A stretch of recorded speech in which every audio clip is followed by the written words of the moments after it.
Boa tarde, pessoal. Bom domingo a todos. Boa aula. Boa tarde, Stella, tudo bem?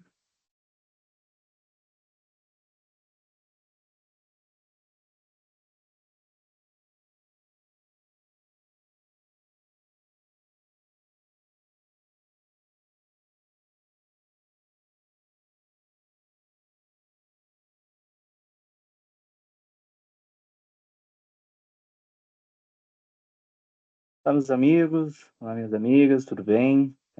Primeiramente, boa tarde. Vamos iniciar hoje mais uma monitoria de teoria geral do direito e história do direito.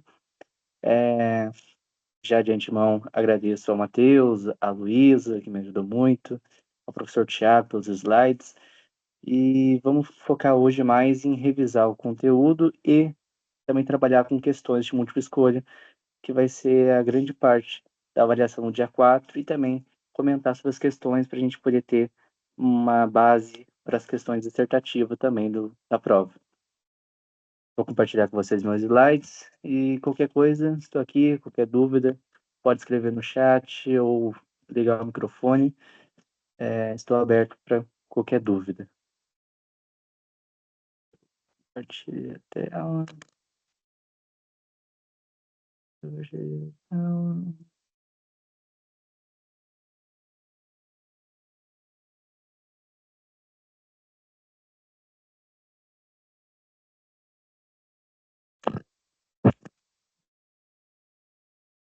Eu não sei se vocês conseguem, estão vendo o slide, não sei se Stella, não sei se você consegue enxergar aí. Sim, o slide, sim, ok, dá para enxergar bem. Agora, com relação ao chat, de todas as monitorias que eu participei, a gente não tem acesso ao chat, tá? Escrito Não? não, é só o microfone mesmo. Ah, pode ser Eu não então. vejo aqui a opção, tá? Só microfone. Perfeito. Qualquer coisa, pode ligar o microfone se eu falar alguma coisa que não estiver muito claro. Estou aberto aqui. Então o slide já está, já consegue visualizar aí na tela de vocês, né? Sim, ok. Slide, ok. Perfeito. Vamos dar início, né? Vamos começar primeiro a falar sobre o conteúdo do direito por povos sem escritas, né? Que são os povos agráficos, né? Aqueles povos que desenvolveram direito sem necessidade de escrita. A etimologia do direito, né, que o Tiago deu para vocês de início, ele já demonstra que é algo reto, algo direito, né, ao significado da palavra. E os povos sem escrita, eles tiveram que criar o direito sem sem a necessidade de transcrever isso, né, fazer uma universalidade jurídica. Existiam muitos povos, então cada povo se baseava pelo seu sistema de normas, se baseava pela sua religião, pela sua crença, e as características desses povos em escrita é que esses direitos eram passados de forma de transmissão oral, ou seja, não é nada anotado, tudo, né, passado de boca em boca, e existia uma prioridade, como existiam vários povos, cada povo havia um costume, havia um valor, uma conduta, né? Esses são a base, né, do nascimento do direito. A relação sobre a religiosidade desses povos é que esses povos precisavam, né, é, regular essa questão de crença e direito. Eles se baseavam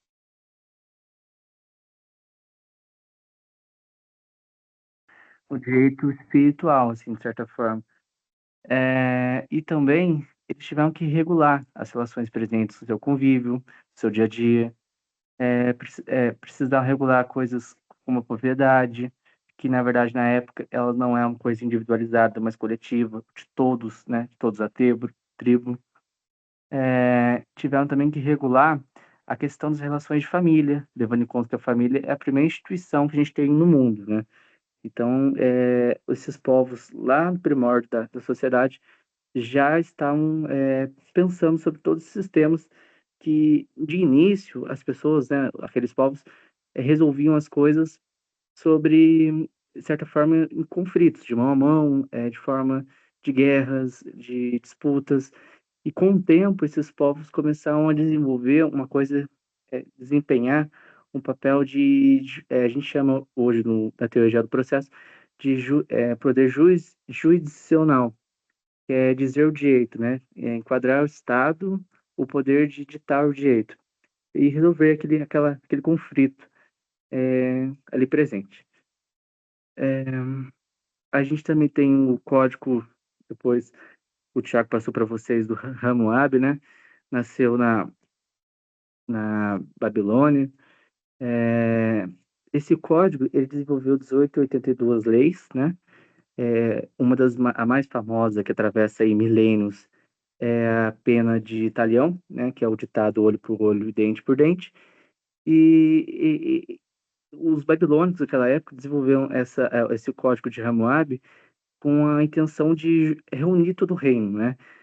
Caso caia uma questão para vocês perguntando qual é o objetivo do Código Hammurabi, é de regular as relações e unir todo o reino. Tanto é que na época, né, nossa, perdão, na época eles fizeram várias cópias e distribuíam por todo o reino e, né, adentrando já sobre as penas, a pena de talhão é baseada ao dano causado, é equivalente ao dano causado. Na verdade, se você fuasse um olho de um homem livre, teu olho é fuado. E se você fuasse o olho de um escravo, você pagava uma quantia em dinheiro. Então, adentrando nessa época, você já percebe que eles distinguiam, né, a relação de pessoa humana e objeto, propriedade. Vocês no direito civil com Fred estão vendo que os direitos personalíssimos, né? Que o indivíduo tem. Naquela época, esses direitos, de certa forma, estavam assegurados aos cidadãos, e quanto aos escravos, também são pessoas humanas, estava assegurado os direitos como propriedade, eram vistos como propriedade.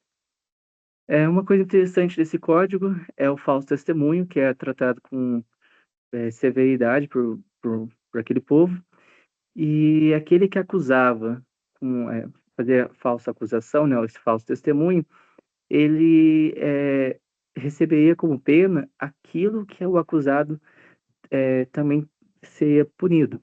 Se o acusado seria punido com a morte, essa pessoa que fizesse esse falso testemunho também seria punido. E também, se caso o acusado tivesse que pagar uma quantia em dinheiro, ah, essa pessoa que fizesse esse falso testemunho também teria que pagar a quantia equivalente. Sobre a relação do estupro. Estupro é é um delito que está presente desde os primórdios da sociedade, e vocês vão ver ao longo desses slides que ao longo do tempo cada sociedade teve uma visão sobre o estupro. E a questão é que na Babilônia eles acolhiam a vítima e pena de morte ao o estuprador, independente se fosse no campo, se fosse na cidade, como você já viu no Código dos Hebreus, eles receberiam essa pena de qualquer forma. Roubo e receptação. O roubo sempre foi punido, né, em todas as sociedades que a gente vai ver, mas a receptação eles também puniam. É algo bem interessante, porque eles puniam de mesma forma, não se diferenciava se é roubo, furto ou receptação. Seria de qualquer forma punido com a morte. É o apedrejamento, né? Prática muito comum na época. Há mais alguns códigos que a gente pode falar sobre a questão da adoção, que foi um dos primeiros códigos, né, no Hammurabi falar sobre a questão de adoção. A irrevogabilidade condicional. Se o adotante desse o nome à criança como filho, a família biológica não poderia reclamá-lo, não poderia pegá-la novamente. Esse termo de irrevogabilidade é bem interessante a gente pensar nele, porque em breve vocês vão ter teoria de autocontratos e vocês vão ver que esse termo se pendura há milênios, né? De não poder reclamar, não poder voltar atrás, né?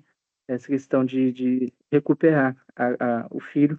É bem interessante esse termo jurídico, já quem quiser anotar aí ou guardar consigo isso, porque vai ser algo que vocês vão ver mais para frente o direito civil. Do direito do retorno. O filho adotado, se ele fosse maltratado pela família, fosse feito de escravo, ele poderia voltar para seus pais biológicos. O código permitia isso, que o filho retornasse aos seus pais, né, seus pais verdadeiros. A, a punição por desrespeito. A ingratidão é vista como algo grave. Então, muitos desses filhos adotivos que rejeitassem seus pais adotivos, que se comprovasse que eles fizessem esse critério de perdão, esse critério de ingratidão, eles seriam punidos também. A adoção não é absoluta, ou seja, poderia ser dissolvida, os vínculos mantidos, o adotado poderia conservar laços com o cônjuge ou parentes do adotante, e os filhos adotados e os filhos da, da relação, os filhos biológicos, no mesmo contexto familiar, têm os mesmos direitos sobre herança, propriedade, sobre os mesmos deveres, na verdade. Peço desculpas se eu estiver muito nervoso, é que realmente, né, a gente faz ao vivo, né? É, Mais uma questão é sobre a questão do adultério, meus amigos. Aqui eu listei para vocês alguns desses códigos, eu não vou ficar lendo aqui slide, até mesmo para a gente poder ser o mais breve possível e fazer uma revisão boa para depois a gente poder trabalhar a questão dos exercícios. O adultério no Hammurabi, ele é misturado, a questão de se julgar o adultério é muito misturado com a questão religiosa. Se uma mulher fosse surpreendida em flagrante delito, ambos, tanto o homem, tanto a mulher, eram amarrados e jogados na água, né, no rio. Mas o marido poderia perdoar sua esposa e o rei também poderia perdoar os escravos, que, no caso, são propriedade, né? Eles eram tratados como propriedade. É, Se caso um homem, né, violasse a esposa de outro homem, é, essa esposa fosse virgem, este homem deveria, na verdade, ser morta. E apesar que se essa mulher praticasse não fosse violada, certamente, se fosse um ato consentido, ela ainda se manteria inocente, porque na concepção deles ela não tinha essa malícia, não tinha essa visão do mundo. Se um homem acusasse a esposa de outro de adultério, essa esposa teria que entrar nas águas, no rio, e se ela retornasse perdão, na verdade, se essa esposa fosse acusada e não tivesse provas, ela faria um julgamento. E se o dedo fosse apontado para essa esposa, dizendo que ela tinha traído, mas ela não foi pega dormindo com ninguém, ela deveria pular no rio, e se ela saísse do rio, ela é inocente. Se ela não saísse, ela é considerada culpada. Eles mexiam muito com essa questão esse processo de pular no rio, e se você saísse, você é inocente, se você se morresse, você é o culpado. Sobre o trabalho para os Hammurabis, eles tratavam que alguns trabalhos como médicos, carpinteiros, alfaiates, tijoleiros, lavradores, são trabalhos insalubres. Então, eles estabeleciam normas de pagamento para diversas das profissões e também se previam punições rigorosas por erros, por exemplo, de médicos, que se ele cometesse um erro médico com um homem livre, sua mão é amputada ou algum órgão equivalente, né, ao seu erro, como a amputação de um dedo, de uma mão, um exemplo, um pé. Mas se eles cometessem um erro médio contra um escravo, sua punição se baseava na questão de uma indenização monetária. Ele teria que pagar certamente uma quantia em dinheiro, né? E falando sobre o processo, todas essas leis, esses regulamentos, eles eram tratados de julgamentos de uma justiça leiga, né? Melhor dizendo, os juízes não eram nomeados pelo Estado, não havia isso, pelo rei. Então, o juiz poderia ser o líder de uma aldeia, o chefe de alguma organização, pessoas leigas ou sacerdotes, até mesmo forças da natureza. Ali no slide eu deixei para vocês como exemplo o julgamento do rio, onde a esposa, se ela entrasse nesse rio e ela morresse, ela era considerada culpada, e se ela sobrevivesse, ela era considerada limpa, né? E uma coisa interessante é que também eles aqui tinham uma crença sobre feitiços. Aqui também coloquei se alguém fosse acusado de feitiçaria sem provas, o acusado mergulharia no rio, se sobrevivesse, o acusador seria morto e o inocente herdaria seus bens. Assim, o código, ele combinava, né, essa justiça humana e divina, com punições rigorosas para manter a ordem social ali, no contexto ali da Babilônia, babilônico, né? É, e, de certa forma, eles já previam essa questão de passar os bens, né, de editar, de transmitir a propriedade a um ou outro, né, já se preocupavam com essa questão. Vamos avançar agora para o próximo código, o Código de Manu, na Índia, né? O Código de Manu, onde ele tem um contexto que ele trabalha mais com a questão do direito moral hindu, é um dos códigos mais rígidos que a gente vai ver aqui hoje. É um código que ele divide, no seu contexto social, o povo por castas, né?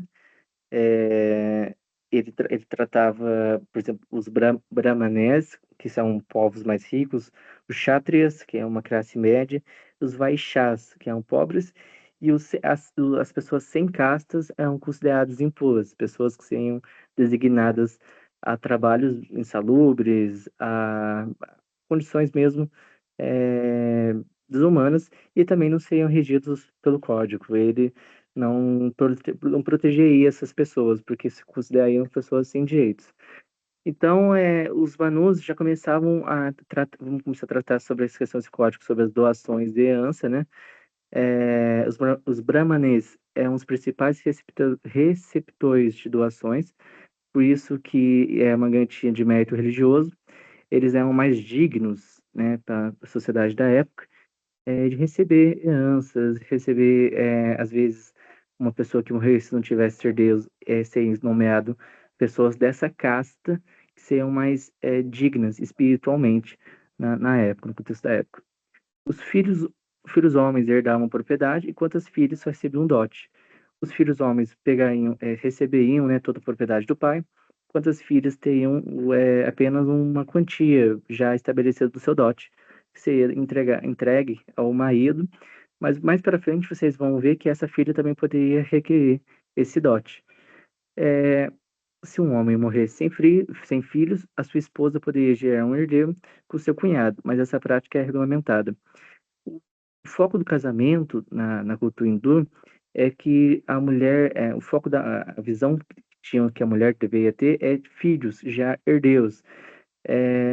Vocês vão ver também no Código Manu, muitas vezes as mulheres que não tinham filhos, elas poderiam ter um tempo regulado com o irmão do marido, caso elas engravidassem, elas eram consideradas inférteis e assim o marido poderia abandoná-las, assim, poderia haver o divórcio, ou caso ela tivesse só filhas, só filhos do sexo feminino, só filhas, né, também poderia ser abandonada, divorciada. O código estabelecia isso. Vamos falar sobre os juros e dívidas. É um dos primeiros códigos a trabalhar sobre a questão de empréstimos e juros. Como os brahmanes povos, uma classe, né, uma casta, né, de maior espiritualidade, maior religiosidade, eles não podiam cobrar juros de outros brahmanes.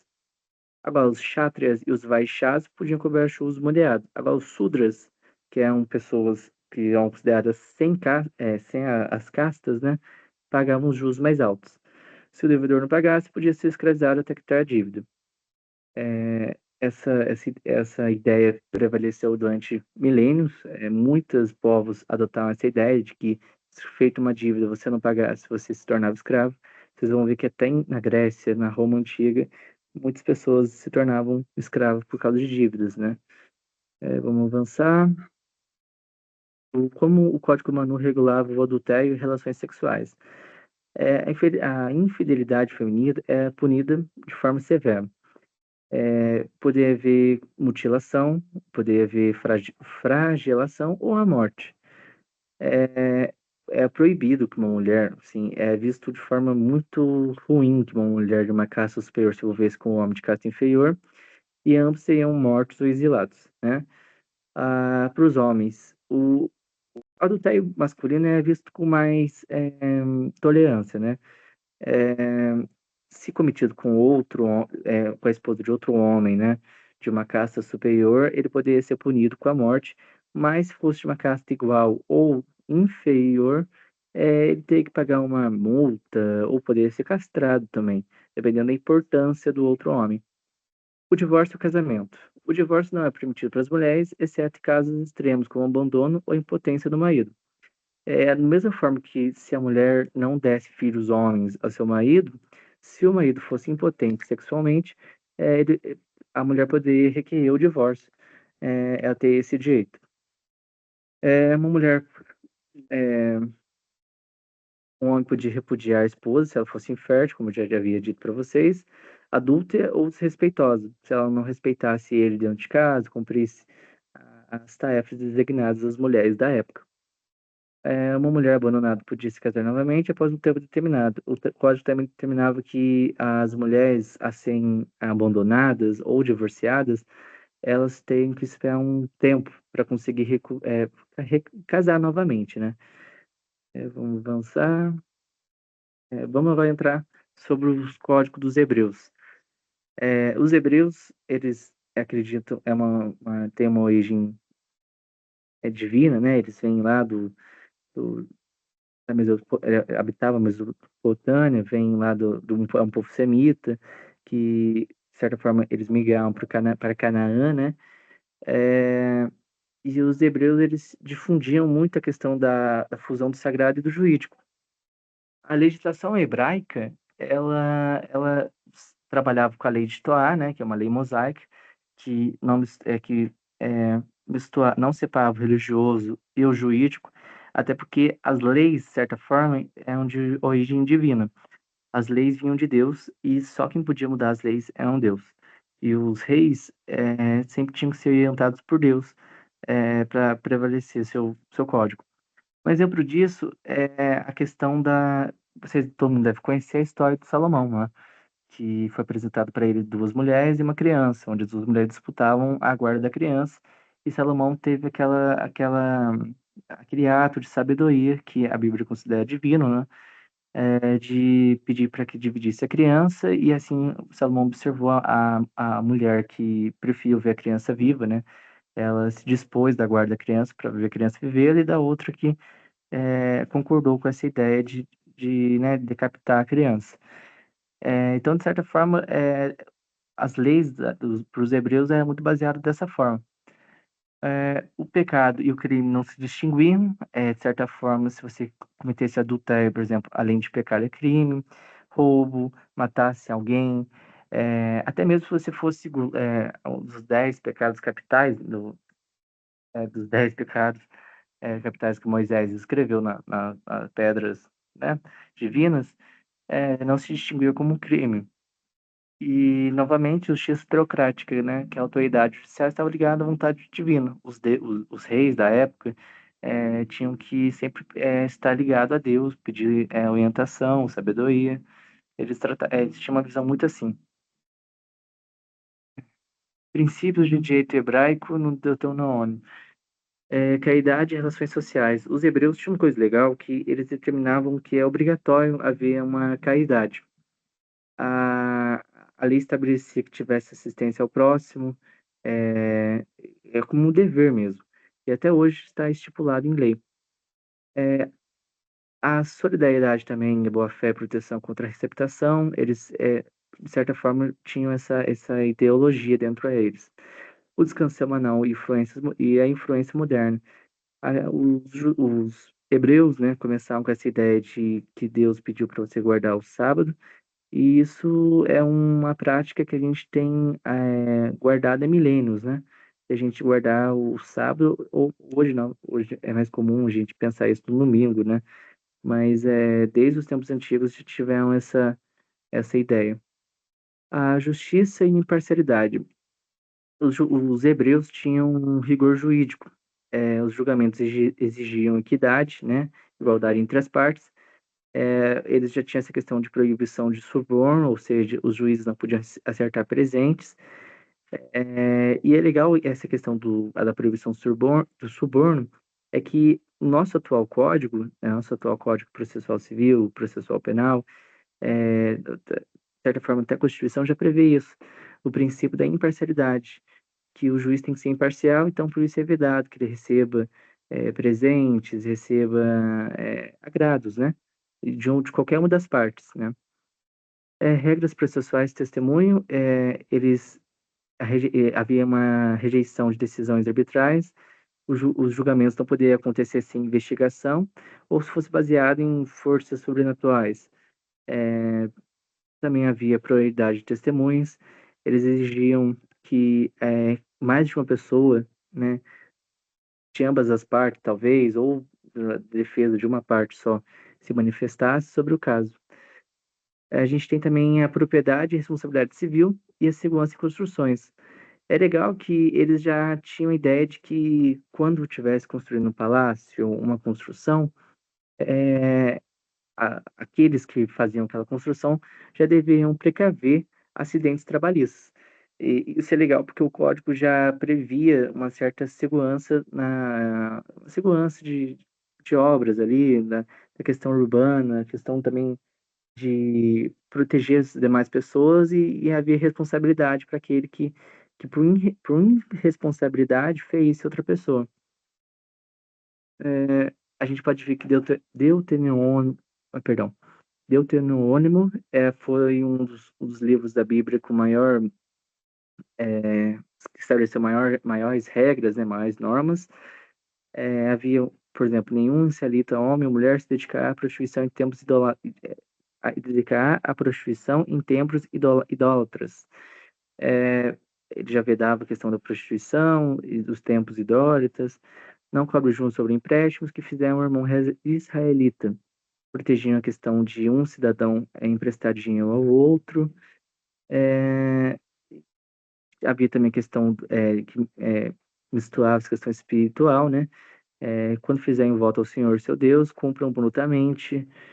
Se você prometesse algo, segundo a palavra de Deus, se prometesse algo para Deus assim, você deveria cumprir, né? Quem tiver poluição noturna deve sair do acampamento. Se você fizesse algazarra, fizesse muita bagunça à noite ali no acampamento, você seria expulso, né? Uma certa forma, perturbação de sossego. Os servos que fogem do seu senhor não devem ser entregues a estes. Muitos, na época, existiam escravos. Dentro dos hebreus, existiam ali, não escravos, mas servos, assim, de senhores. E o doutor Norman já garantia isso, que se ele fugisse e ele um certo dia retornasse à casa do senhor, o senhor poderia não recebê-lo. Ou se ele fosse capturado, ele não poderia retornar à casa do seu senhor, assim ficaria vadio, né? Vadiando por aí. Não façam um tratado de amizade com os amonitas e os maobitas. De certa forma, o código também estabelecia a restrição de laços dos hebreus com outros povos por causa de diferenciação de crenças, religiões, disputa de terras. Eles tinham ainda muito essa questão. Suas punições diante o adultério, né? A pena de morte para ambos envolvidos, homem e mulher. Mas existia a regra geral de que a vítima não é punida, mas existia uma regra específica que fosse o seguinte: se fosse no campo, ah, o estuprador teria a alternativa de pagar uma indenização ao pai da vítima e casar-se com ela, sem direito a divórcio, ou seja, ele teria que casar com ela para o resto de sua vida. Se fosse na cidade, eles tinham uma outra alternativa que se a mulher não pedisse socorro, né, se ela não chamasse por ajuda durante o ato, ela seria apredejada junto. Agora, se ela pedisse socorro, fosse comprovado isso, ela não seria apredejada, mas o estuprador sim, de qualquer forma.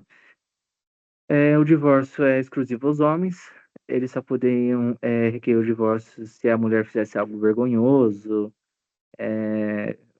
desrespeitassem eles, e também havia a vedação do recasamento. Se um homem e uma mulher divorciassem, eles não poderiam se casar novamente. Vamos ver aqui os jeitos hebraicos, a questão sobre herança, punições e estrutura familiar. A herança é primogênito, perdão, primogênito é privilégio primogênito. Recebia o dobro de herança em relação aos seus demais filhos, assegurando sua posição como líder de família e sucessor de bênçãos patriarcais. A base disso está no Deuteronômio 21, versículo 21, capítulo 17, reforça com direito ao primogênito.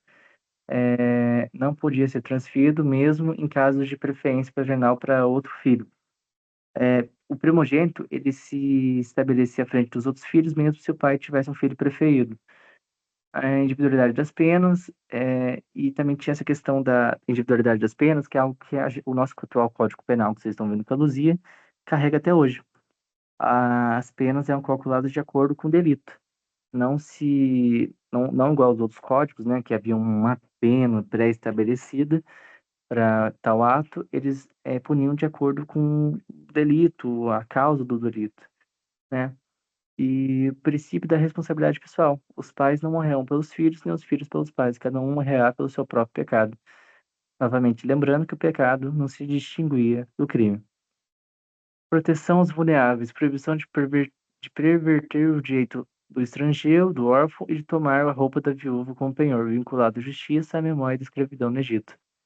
A proteção aos vulneráveis se dá em algumas passagens bíblicas de que estrangeiros, né, que fossem a Canaã, que fossem a essas terras dos hebreus, não poderiam ser desrespeitados por outros hebreus.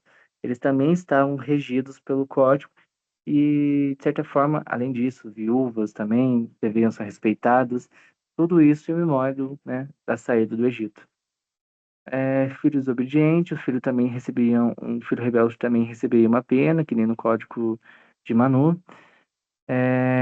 Só que é necessário que fosse acusado tanto pelo pai quanto pela mãe, que esse filho que praticasse uma ingratidão, praticasse algo, né, delituoso contra os pais, de certa forma, esse filho rebelde. A poligamia extrafamiliar e a pluralidade de esposas. A lei permitia que um homem tivesse mais de uma esposa, mas isso não é bem visto aos olhos de Deus, mas proibia favorecer o filho de uma esposa preferida, ou seja, num eventual testamento, num eventual é, de, é, espólio, né, de uma herança, os filhos deveriam partilhar igualmente, né? Não haveria essa questão de preferido de um, preferido de outro. Vamos adentrar agora sobre o direito grego, meus amigos. O contexto histórico aqui surgiu por volta de 1200 a 1100 anos antes de Cristo, né? Um povo muito marcado pela filosofia, pela sua revolução de pensamentos, e a Grécia se concentrava sua legislação em duas cidades, em Atenas e Esparta. Mas ambas cidades têm características muito boas de se distinguir, porque nas questões da prova, multi-escolha ou dissertativa, quando você for distinguir, vale ressaltar que Atenas ela dividia seu povo em três grupos, né? Cidadãos, que eram filhos de pai e mãe atenienses, são os únicos que tinham direitos políticos de participar do governo.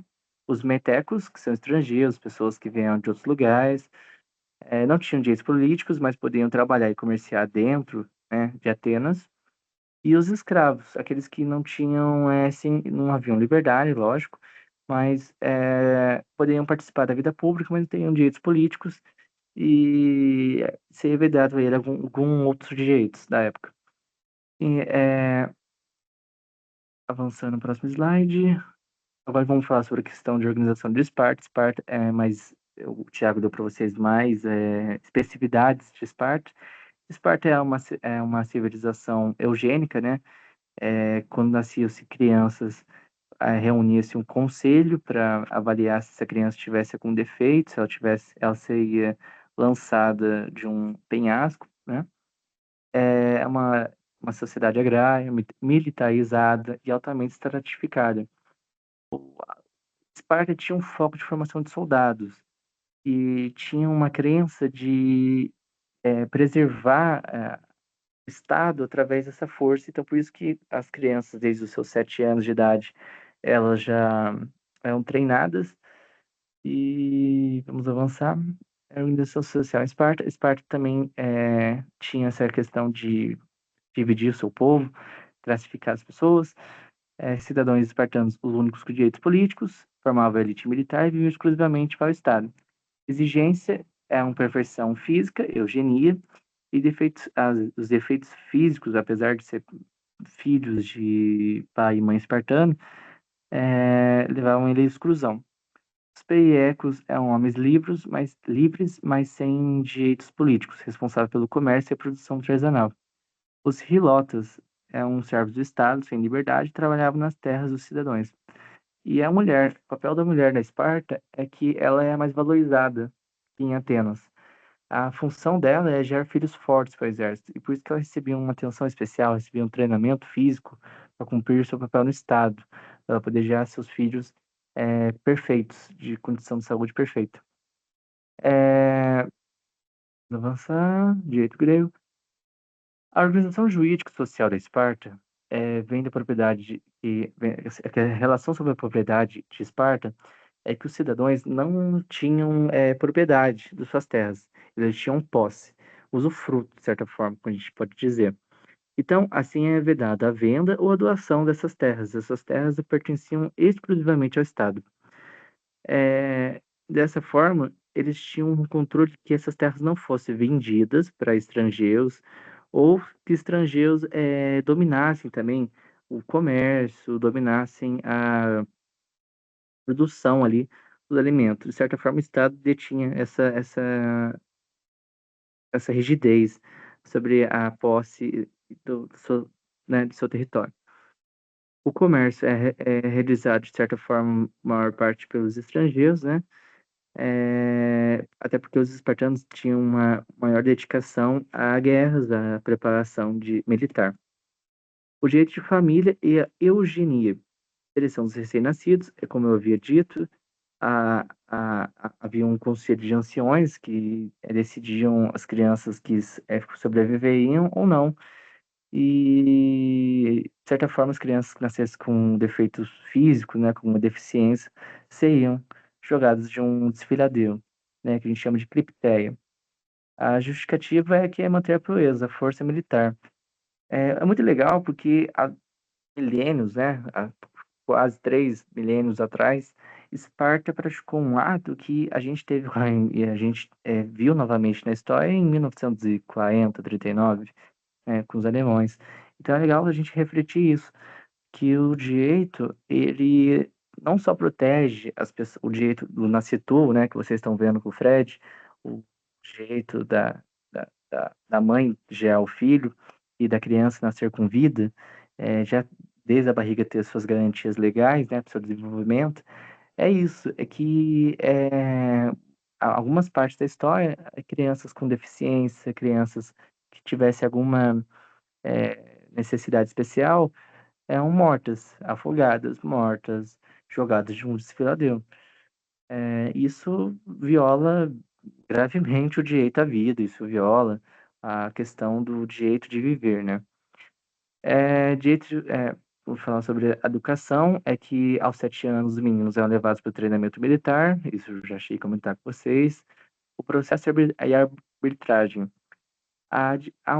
Eles já haviam uma distinção entre direito material e direito processual. Havia uma separação entre leis substantivas, direitos e procedimentos, como aplicá-las. Eles sabiam organizar-se sobre, tipo,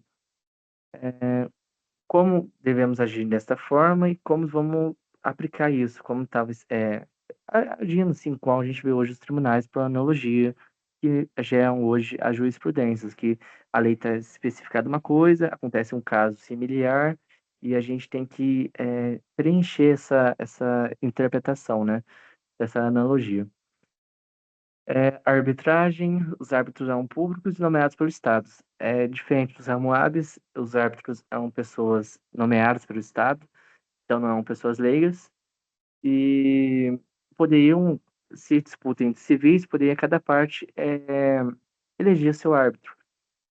certamente, como a gente fosse idealizar como se fossem advogados, né? Cada parte poderia eleger sua defesa, né? Ou eleger a sua defesa e o ataque contra a outra parte, contra-ataque à outra parte.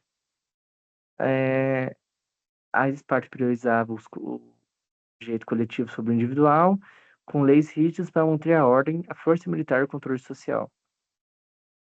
E na Grécia, a gente teve esses dois grandes filósofos que desenvolveu, né, os códigos em Atenas e Esparta. O primeiro é o Drácon, que ele é considerado muito rígido, ele tinha normas baseadas em muitas penas de morte.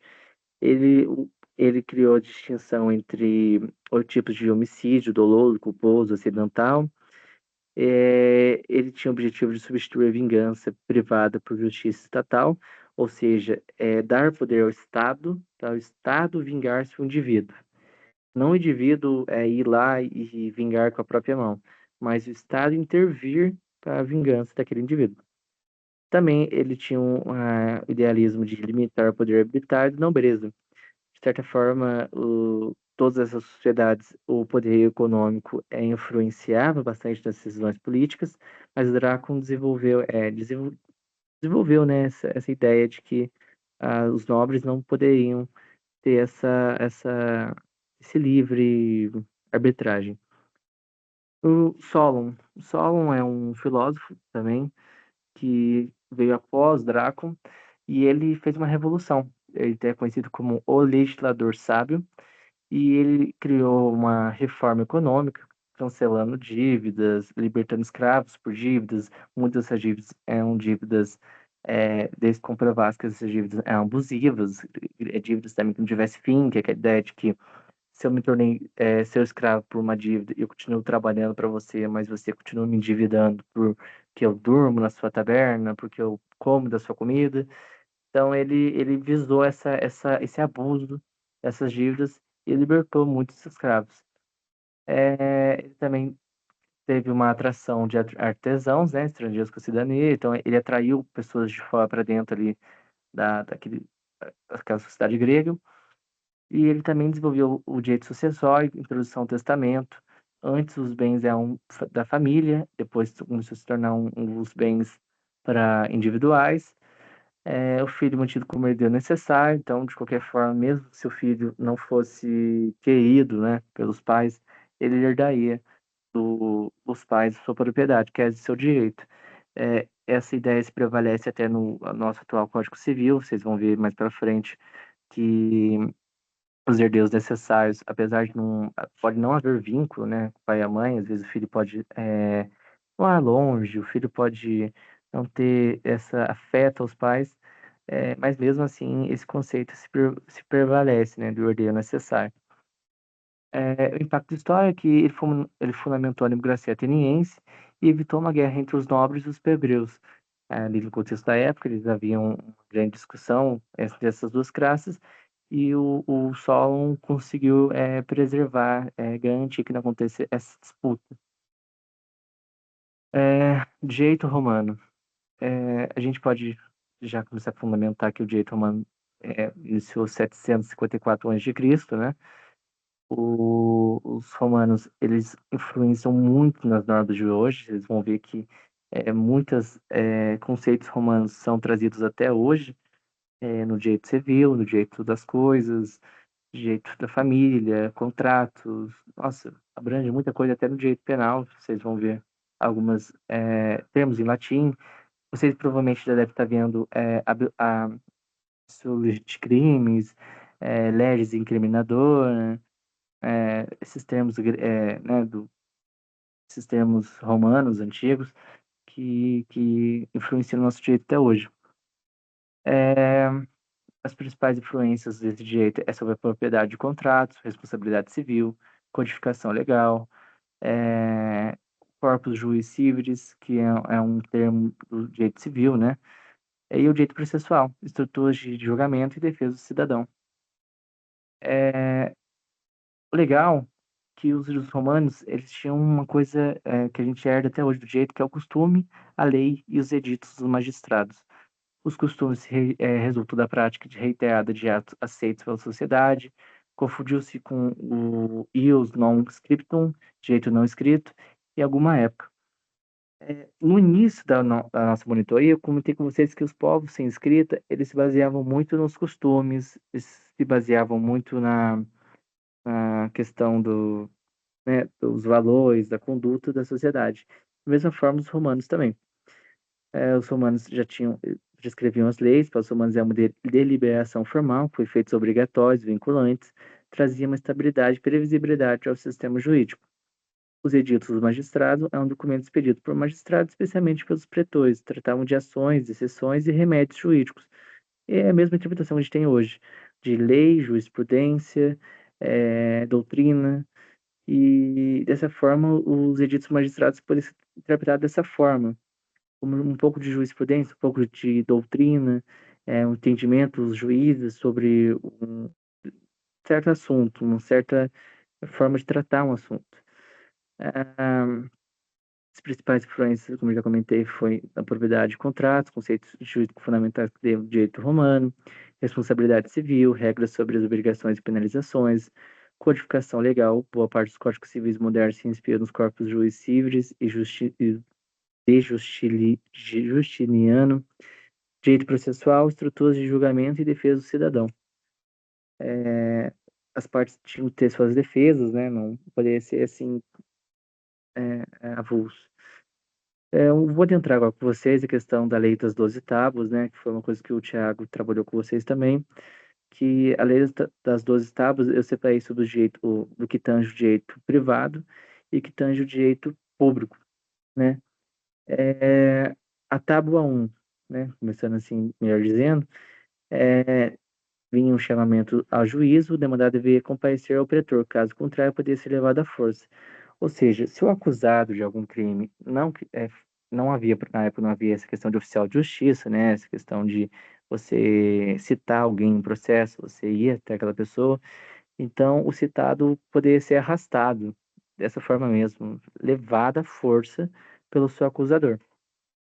A tábua 4, né, que a gente trabalha sobre direito privado, do pátrio poder do casamento. Mulheres casavam-se com 12 anos, e o homem 14. O casamento não anulava a autoridade paterna. Naquela época era muito comum a gente ter esses casamentos de pré-adolescentes, de adolescentes ali, né? E mesmo casando-se, os pais, a autoridade paterna, não se anulava. Ou seja, se os pais mantivessem seus filhos, mesmo casados, com funções de trabalho, com obrigações, deveres, os filhos deveriam respeitar isso, porque não se anulava essa questão. Heranças e tutelas regulamentando a sucessão hereditária a partir dos bens divididos. Lembrando que aqui a gente está falando da tábua 5 já, né? Lembrando que havia os herdeiros necessários a partir dos bens de forma igual, não se distinguia também filho preferido, primogênito, partilhado igualmente, aquele espólio, né, aquela herança. A tábua 6, direito à propriedade de posse, introdução do uso capião, proibição de estrangeiros comprar em terras romanas. Os romanos também adotaram essa questão do uso capião, dos gregos, de não permitir que estrangeiros comprassem, obtivessem terras romanas, para assim garantir uma dominância estatal, né, cultural ali daquele território. E, e só que a diferença dos romanos para os gregos é que eles permitiam que o seu povo tivesse propriedade dessas terras. Ou seja, eles eram vedados de vender para estrangeiros, mas eles podiam vender para vizinhos, para outras pessoas ali do seu povoado, mas não para estrangeiros, né? Então eles tinham pelo menos essa diferença dos gregos, eles tinham direito à propriedade. E os capião também, ou seja, se terras fossem abandonadas por seus vizinhos, assim, de certa forma, se um vizinho começasse a cuidar dessa terra, começasse a realizar plantios ali, quando o dono real daquela terra voltasse, não podia reclamar essa terra novamente, não poderia solicitar o retorno dessa propriedade.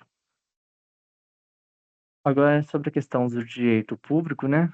É, a gente pode falar sobre a tábua 9, né? Que fala sobre a preocupação com a defesa do emprego, equivalente à segurança nacional moderna. Os romanos tinham muita preocupação sobre garantir o Estado, proteger o Estado de certa forma. Eles tinham esse ideal, como Esparta também tinha essa questão do militarismo. Então, muitas vezes, alistamento para os homens é obrigatório, eles se candidatar ao exército romano. É, qualquer coisa em caso de guerra também, os homens eram chamados de forma independente se fossem ricos ou pobres, mas claro que havia essa seleção por baseado também na classe social. Tábua 10, direito sacro proibida a venda de túmulos, né, garantia dos cultos dos ancestrais. Tábua 11, a questão dessas vendas de túmulos é que muitos romanos eram enterrados com seus tesouros, né?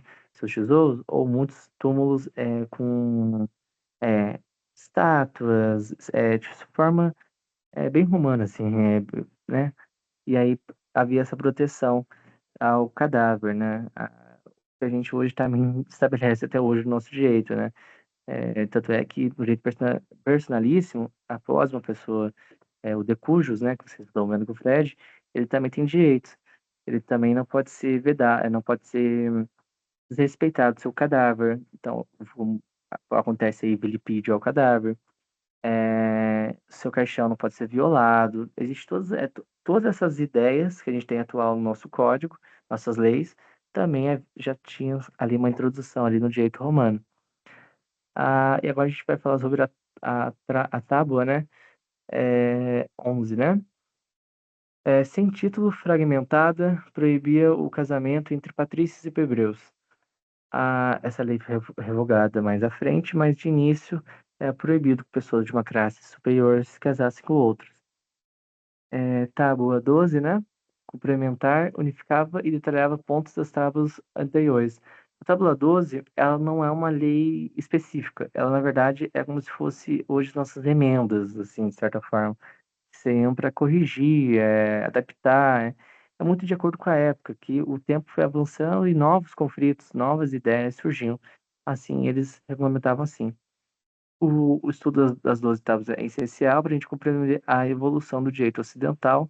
Muitos conceitos originados na Roma antiga ainda são utilizados nos nossos sistemas legais contemporâneos. Achei legal colocar isso no slide, porque, de certa forma, todos os códigos que a gente viu aqui hoje, gente, eu peço desculpa pelo meu nervosismo, pelo meu gaguejo, né? De certa forma, minha primeira vez fazendo isso, de monitoria. Mas a gente pode perceber que muitas dessas normas dos Manus, dos Hammurabi, dos hebreus, e até dos romanos e gregos, prevalecem no nosso código, nossas leis, nossos costumes, até hoje. Só para vocês terem uma noção, essa questão da punição do adultério, no Oriente Médio, ainda existe pena de morte para pessoas que praticam adultério. Algumas partes da Ásia também existe pena de morte sobre adultério. Mais aqui para o mundo ocidente que essa prática não se tornou mais é, tratada dessa forma. Hoje essa prática a gente tem alternativas que não são pena de morte, são como divórcio, e dentre outras, né? Então é muito legal a gente refletir isso. Cada sociedade desenvolveu um jeito de construir sua lei, construir a sua base, e com isso foi se baseando. Meus amigos, vou disponibilizar o slide para vocês quiserem estudar pelo slide, quiser anotar. Deixei aí o link do nosso perfil da Monitoria Unisal, também, né, caso vocês queiram falar comigo, pode ser pelo WhatsApp ou pelo Instagram também. Nosso YouTube, onde vai disponibilizar as videoaulas gravadas. E uma coisa legal é que eu vou disponibilizar também para vocês um arquivo, um arquivo Word, né? Um arquivo PDF, na verdade, com esses slides, com alguns comentários embaixo. Não sei se vocês estão conseguindo ver aí esses slides. E embaixo aqui eu deixei algumas, na verdade, eu deixei bastante questõezinhas de fixação de conteúdo, que é qual é o principal objetivo do Código Camuado para organizar suas leis e códigos. No início da monitoria, eu disse para vocês que a ideia, né, é que o rei tinha de unificar as leis do Império, sob um padrão justo. É reunir todo o Império, então eu deixei comentado para vocês poderem é, se basear, né, uma questão dissertativa. Vocês vão ver que tem bastante questão comentada sobre diversos tópicos, sobre é, qual é a punição, por exemplo, questão sede, qual é a punição para o adultério no Código Manu.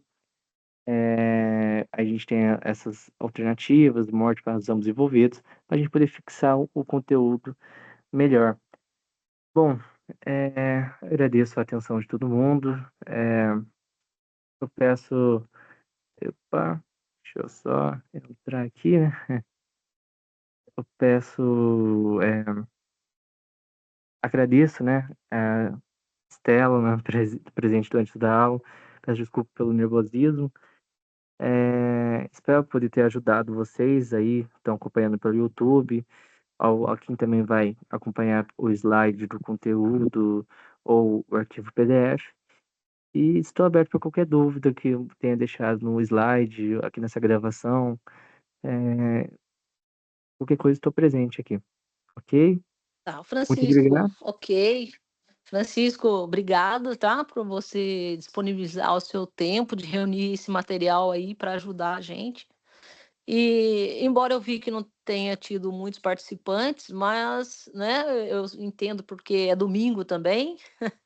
É, Eu agradeço imensamente ser domingo, porque é o horário que a gente está mais tranquilo, né? sim, sim, Mas eu gostei muito, tá? Com relação ao que eu vi que você esteve um pouco incomodado, né? Às vezes com a sua falta de experiência, mas isso aí com o tempo vai só melhorar, né? E sim, a intenção é essa, que a gente cresça juntos, né? Então é isso. Gostei muito, tá, da sua monitoria. Seu- Foi muito legal e vou sim colher o material depois. E gratidão, tá? E sucesso para Stella, você também. muito obrigado. Agradeço a compreensão por essa